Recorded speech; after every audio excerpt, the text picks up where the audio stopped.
بے شک قرآن پاک کی حفاظت کا ذمہ خود اللہ تعالیٰ نے لیا ہے، اور جو بھی کوئی اللہ کی کتاب قرآن مجید کی گستاخی کرنا چاہے گا تو اس پر یقیناً اللہ تعالیٰ کا عذاب ضرور نازل ہوگا۔ اگر آپ بھی ایسا مانتے ہو تو سب سے پہلے آپ اس ویڈیو کو دل سے ایک لائک ضرور کر دیں۔ دوستو، آج ہم آپ کو ایک ایسا ہی سچا اور ریئل واقعہ بتانے والے ہیں جس میں کچھ اسلامک دشمنوں نے سمندر کے کنارے پر ایک ڈانس پارٹی رکھی، لڑکیوں کے ناچ گانوں کا پروگرام رکھا گیا، اور یہی نہیں، پھر وہ لوگ اللہ کی غیرت کو للکارتے ہوئے ناچ گانوں کے بیچ قرآن پاک کی بے حرمتی کرنے لگے، یعنی کہ قرآن پاک کے نسخے ناچنے والی لڑکیوں کے پیروں میں پھینکنے لگے اور ان پر ناچنے لگے۔ لیکن تبھی اللہ کی قدرت سے ان لوگوں پر اللہ کا ایسا عذاب نازل ہوا کہ جس کے بارے میں جان کر آپ کی بھی روح کانپ جائے گی، آپ بھی حیران اور پریشان رہ جاؤ گے۔ اسی لیے آج کا یہ ویڈیو آپ سبھی کے لیے بہت خاص ہے، آپ اس کو آخر تک ضرور دیکھیں۔ سب سے پہلے اللہ کی محبت میں اور قرآن پاک کی محبت میں اس ویڈیو کو دل سے ایک لائک ضرور کر دیں، اور اسے شیئر بھی کریں تاکہ اور بھی لوگوں کے پاس یہ عبرت ناک واقعہ پہنچ جائے۔ تو چلیے دوستو، شروع کرتے ہیں۔ پیارے دوستو، اسلام کو مٹانے اور قرآن پاک کو ختم کرنے کی کوشش آج سے نہیں بلکہ تب سے ہی ہو رہی ہے جب سے دین اسلام اس دنیا میں آیا ہے، مگر یہاں لوگ اس بات کو بھول چکے ہیں کہ قرآن پاک اللہ کا کلام ہے، یعنی کہ قرآن پاک اللہ کی کتاب ہے، اور اللہ تعالیٰ نے خود ہی قرآن پاک میں اس کی حفاظت کا ذمہ لیا ہے۔ دوستو، ہمیں سوشل میڈیا پر آئے دن ایسے بہت سے واقعات دیکھنے اور سننے کو ملتے ہیں جس میں قرآن پاک کی بے ادبی کی جا رہی ہوتی ہے، لیکن پھر بعد میں اللہ کی قدرت سے ایسے لوگوں کا عبرت ناک انتظام ہو کر رہ جاتا ہے۔ آج ہم آپ کو ایک ایسا ہی سچا اور ریئل واقعہ بتانے والے ہیں جس میں قرآن پاک کی کھلی بے ادبی کی گئی اور اللہ پاک کو للکارا گیا، لیکن بعد میں اللہ کی قدرت سے ان لوگوں کا ایسا حشر ہوا، ایسا عبرتناک انجام ہوا کہ جسے دیکھ کر دنیا کی روح کانپ اٹھی۔ آج تک ان لوگوں کی لاش تک نہیں ملی ہے، یعنی کہ آج تک ان لوگوں کی بوڈیز کا کسی کو بھی کچھ پتا نہیں چل سکا کہ آخر ان لوگوں کی لاش گئی کہاں پر۔ دوستو، کچھ سال پہلے ترکی کے اخباروں میں ترکی میں آنے والے زلزلے کے حوالے سے ایک نہایت ہی عبرتناک واقعہ چھپا تھا جسے دیکھ کر دنیا حیران رہ گئی تھی۔ یہی نہیں، اس لیکھ کے چھپنے کے بعد بہت سے غیر مسلمانوں نے اسلام بھی قبول کیا تھا۔ اس لیکھ میں لکھا گیا کہ ترکی کے بحریہ میں سمندر کے کنارے پر ایک شرابی اڈا تھا۔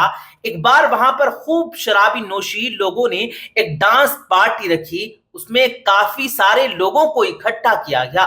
اس ڈانس پارٹی میں ناچنے اور گانے والے لڑکیوں کی بہت بڑی تعداد نے شرکت کی، یعنی کہ بہت سی لڑکیوں کو ناچنے کے لیے بلایا گیا، شرابوں اور کبابوں کی خوب محفل سجائی گئی۔ اس پارٹی میں اسرائیل سے خاص طور پر یہودی لڑکیوں کو ناچنے اور گانے کے لیے بلایا گیا جو بے انتہا بے حیا تھی اور بیہودہ ناچ گانا کرتی تھی۔ یہی نہیں، اس ڈانس پارٹی میں 30 سے بھی زیادہ ترکی جنرلز بھی موجود تھے۔ اس لیکھ میں لکھا گیا کہ جب یہ ڈانس پارٹی عروج پر تھی، سارے لوگ ناچنے اور گانے میں مشغول تھے، تب ایک ترکی جنرل نے اپنے کیپٹن کے ذریعے سے ایک قرآن پاک کو منگوایا اور اس کو پڑھنے کے بارے میں کہنے لگا۔ یہ سن کر پھر اس کیپٹن نے قرآن پاک کو پڑھنا شروع کر دیا۔ اس کے بعد وہ جنرل کہنے لگا کہ اس کا مطلب بھی بتاؤ، تو اس پر اس کیپٹن نے نا علمی کا اظہار کر دیا، یعنی کہ وہ کیپٹن کہنے لگا کہ مجھے اس کے مطلب کے بارے میں کچھ معلوم نہیں ہے، لیکن ہاں، مجھے اس بات کے بارے میں معلوم ضرور ہے کہ اس قرآن پاک میں اللہ نے ایک جگہ پر فرمایا ہے کہ بے شک قرآن کو ہم نے ہی نازل کیا اور بے شک ہم ہی اس کی حفاظت کرنے والے ہیں۔ اتنا سنتے ہی وہ جنرل غصے سے لال ہو گیا اور اس نے فوراً ہی کیپٹن کے ہاتھوں سے قرآن پاک کو چھین لیا اور اس کو پھاڑ دیا، اور پھر ان ناچنے گانے والی یہودی لڑکیوں اور ترکی لڑکیوں کے پیروں کے نیچے پھینک ڈالا، اور چلا کر وہ جنرل کہنے لگا، اس قرآن کو نازل کرنے والا کہاں پر ہے؟ جس نے یہ کہا ہے کہ ہم ہی اس کی حفاظت کریں گے، وہ کہاں پر ہے؟ کہاں ہے اس قرآن کو آسمان سے اتارنے والا؟ دیکھو آج ہم نے اس قرآن کے ساتھ میں کیا کیا ہے۔